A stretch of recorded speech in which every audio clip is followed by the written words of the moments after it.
Alright, we are in Ludlow, Mass.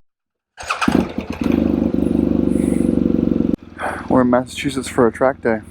There's a K16 or R12 over there, right? Yeah, no gloves, sue me. Going 1 mile over to Starbucks. It looks like I got a K16 over here. I'm gonna assume they're doing the same thing. It's being pulled by an Escalade. Because,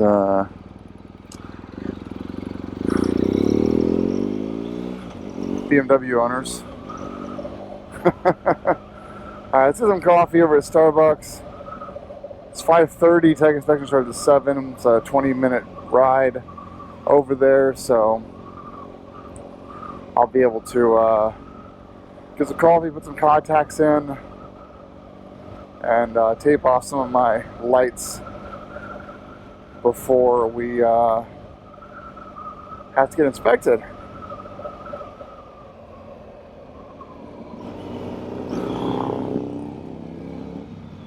Alright, so just did a bike inspection. They're actually not having us cover up brake lights today. They're only asking you to cover up bulbs that are have a glass lens. I wanted to just, these are so damn bright, I wanted to keep them away from others. On the front here, same thing applies to me. These are plastic, but I covered them anyway. Same with that. This passed inspection.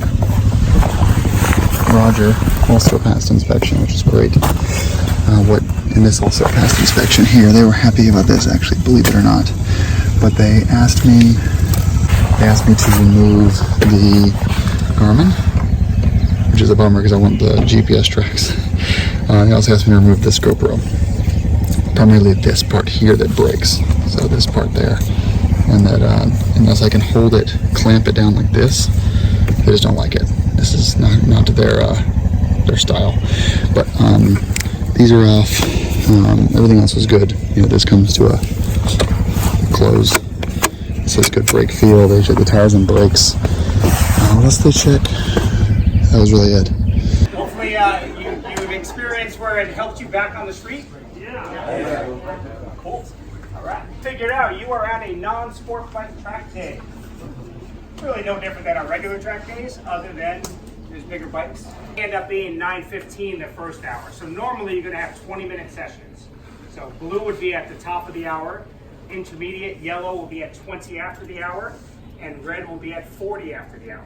Getting off the track, now we're coming in for our landing, or we're getting off the highway, whichever way you want to do it. And instructors will be sent out, and then probably about 5 of you or so, we'll sort that out. We'll go with the instructor. We'll spread you out. You stay with your instructor, and they're going to just make it, you know, a nice pace. Just it's a parade lap. This is a basic diagram of what an apex is. It's the innermost part of a turn. But if you had 2 circles, a big circle and a small circle, it's where they intersect. Alright, so no passing that first run. I have no idea if I'll have video clips in this or not, but no passing at all, just getting a feel for the track. How hard are the wheels, tires right now. Ooh, look at that. They're hot. Holy shit, that's hot. Wow. So we've done 2 runs so far. Well, 3. Follow the leader, and then 1 run and 2 runs. I haven't passed anyone yet, but luckily the second run I didn't have to. The first run I actually wanted to pass 2 people, but I just never really got the courage. And the second run I didn't have to pass anyone, luckily. No one really stayed in my way, which was awesome. I actually got off prematurely that second run because my front brakes started, squeaking or squealing, and so I got off just to make sure the pads were aligned, the wear bars were still fine, and that the You're not moving. So as opposed to a bike with the body, I'm telling my bike where I want it to go next. We're going left. You lead with your shoulder, your eyes, and your chin, and then the bike just follows along. Right? So that's really the advantages of doing it. Lean angle for the shortest amount of time. Right? If I'm running max lean angle for this whole entire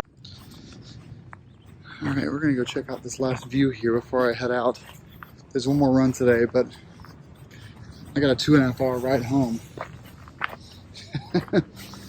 So, it's not that I'm tired. I'm not tired at all. I just, there they go, that's my group. Well, I guess I technically am tired. I'm starting to make a couple of, mistakes. Or, I'm getting lazy, maybe my brain just hurts, I don't know. But, starting to get a little bit lazy. I only got 5.5 hours of sleep last night. It's 92 degrees. Been out on the bike since 8. It's 4 o'clock. So I'm gonna head home. I'll get home at 6:30 to 7 with a stop for dinner and to edit some photos and videos. I hope that the dash cam and GoPro footage comes out. I honestly have no idea, but I won't really know until we get it off the bike.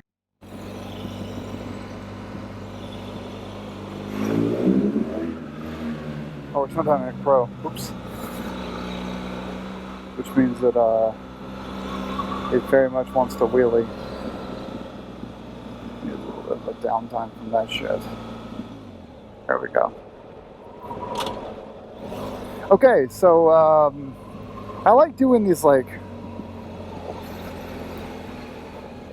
thoughts, you know, these like kind of like last quickly while it's on your head kind of thoughts. And I won't go on too long because I had to like get this video down to like 10 minutes or something. First track day experience. I think it's really important that your first track day experience be one where it's professionals. And this is sold and operated as a, right there, as an educational experience, a learning experience. So they're going to be spending time with you, teaching you. So each break we had classroom time for 20 minutes, and there was classroom time during lunch and classroom time in the morning. There's always like a classroom session before each track day, but this was different. This was definitely like the whole day was treating you as if this is your first track day and giving you a lot of great tips, and some one-on-one time with instructors too, who like after each session would come to you and give you some tips. So I think, you know, I had a really great time, but I think you need to find a track day like this where you have that sort of coaching. I didn't crash. I should have crashed. No, that's the wrong way to say it. I was pushing my bike and I was not helping it do what it wanted to do. It wanted to do one thing and I pushed it to do another thing, and it did not really like that very much.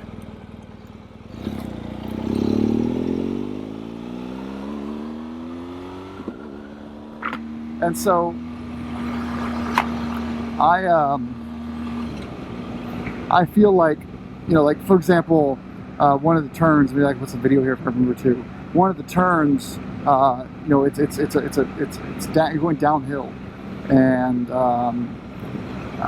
I failed at trying trail braking, and I should probably do a voiceover or something later. I'll do a play later. Let's get back to kind of like the fundamentals of what this was like. Oh man, it's so weird to be back on the street though, and like at any point a car could hit you.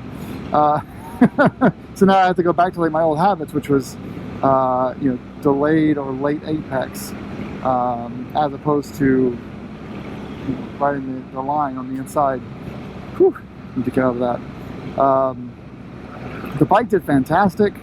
You know, it never got, the fans were always on when I got back to the pit lane, but I don't feel like the oil got scorched at all. The tires, plenty of life left in the tires. I'm amazed actually at how well the Anarchy Adventures held up. They held up really well. And the brakes, I need to pull the rear tire. I think the rear brake is past the wear bars. And luckily I've got front and rear brakes arriving tomorrow from Beamer Shop. So ordered new front and rear brakes. I guess I could do a video on how to swap brake pads. I don't think I really have to, but if you guys are curious, I can do that. But I just flushed my brake fluids. I don't think I'm going to do a brake fluid flush. At least maybe I'll do one over the winter break probably. What else? Well, I think the GS, and by really more importantly the Boxer motor, is an incredibly generous bike. Some guys were saying earlier, like, God damn, but these guys can just, you know, turn into corners in ways they're not supposed to be able to. You've got this, you know, I'm back on the OEM steering damper, but you know, it's got a steering damper, it's got a tail lever suspension. I have the aftermarket shocks that are sprung for my weight, and it's got a fly-by-wire system. It's got all these little electronic doohickeys. You know, this machine is not a track machine by far, because the maximum lean angle is not. It's high for sure, but the maximum lean angle is not. You know, it's not a sport bike. But it definitely allows you to be a better rider when you're in operation of it, just because of how the motor and the way this bike is set up behaves. And that's why I love it so much. I love riding this thing.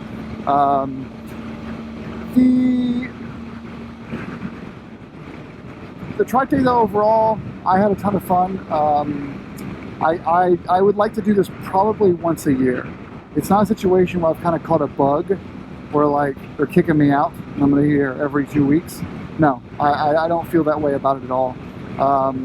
If I felt that way about it, the first thing I would do is go buy an SV650 or you know, a beat the shit R6.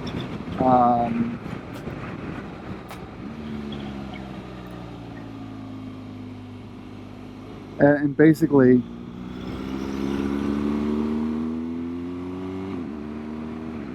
you know, not even register it, just trailer it down and run that on the track with leathers. Because, you know, if I'm going to crash, A, I don't want it to be on a BMW, and B, I don't want to do it in, this is so stupid, I don't want to do it in a $2,000 climb suit and a $1,000 Shoei helmet. I want to do it in you know, a $950 set of leathers with some $150 boots and a Snell rated, you know, bell helmet. No GoPro mounted to it, Sena, nothing like that. You know, crashing in Climb Badlands Pro Gear in a Neotech 2 on a $25,000 GSA is, you know, was truly having an impact on the way I took those corners. And so I think that's something that you know, can't really be understated. I was having a blast, but the whole time I was doing this, I can't do it because I've got to like cross up. I was thinking of like, yeah. So that was one of the main reasons I didn't really quite feel like I was able to master trail braking. Not master, that's the wrong word, but feel like, oh, I figured this out now, because as I explained to the guy, trail braking for me is my right palm being a fucking idiot and my right index finger being a fucking idiot, and both of them basically doing this volley match of twist, squeeze, twist, squeeze, twist, squeeze, like I'm a 14-year-old. And like that led to, I'd be in a corner, like go upright and dip, upright and dip. And like, dude, that is not trail braking. Stop what you're doing, you're gonna fucking kill yourself. And that happened to me a lot. So the way I solved this was I reduced speed, entry point speed, in all of these turns that were giving me problems with trail braking, and I just basically coasted through them with what they call maintenance throttle. And so that was my kind of like, outside line, that was kind of my lesson learned for today. So I'm gonna leave it there. I don't want to talk too long about this. I really just want to get some gas. And then once I get some gas, I'll get on the road. Once I get on the road, I'm gonna get a snack. And then and then get home before like 8 o'clock, which would be nice.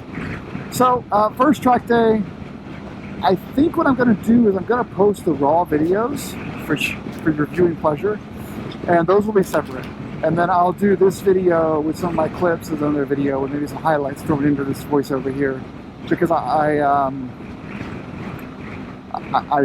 have a lot of content. Some people just love watching track videos. Well, there you go. You're going to be able to see a 20-minute long track video of all of Adam's mistakes and critique them, which you all love to do.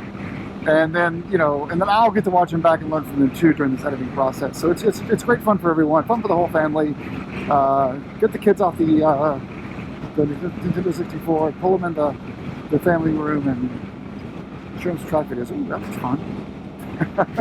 All right, that's all for now. 1 mile from the Shell station. Thanks for watching. First track day in the bag. Play it safe, everyone. Oh, and by the way, this is my last training of 2019. Kicked off with the MSF class, MSF Advanced class in Troy, New York. Continued with the, well, we had the 2 MOA classes, right? The rally. We had the Street Masters class and the Performance Riding School class. What else did I go to this year? I'm like drawing a total blank. I can't remember. I wanted to get some dirt riding in this year, but this year was basically Adam crashed last year and he wants to rebuild his confidence. And that's basically kind of came to a conclusion today. I'm feeling much better today. I'm not a hooligan, but I'm feeling much more confident. And so I'm going to enjoy the rest of my riding season a lot more. And then next year will be kind of a dirt enduro training year. And I think I can get the most out of doing it in that cadence. All right, guys, be safe out there. Get some training, and thanks for watching. God, I do miss being on the track already, though. Look at this shit. Oh, come on. Dust, nails, shit, traffic, trucks, people. Okay, maybe I do miss being on the track.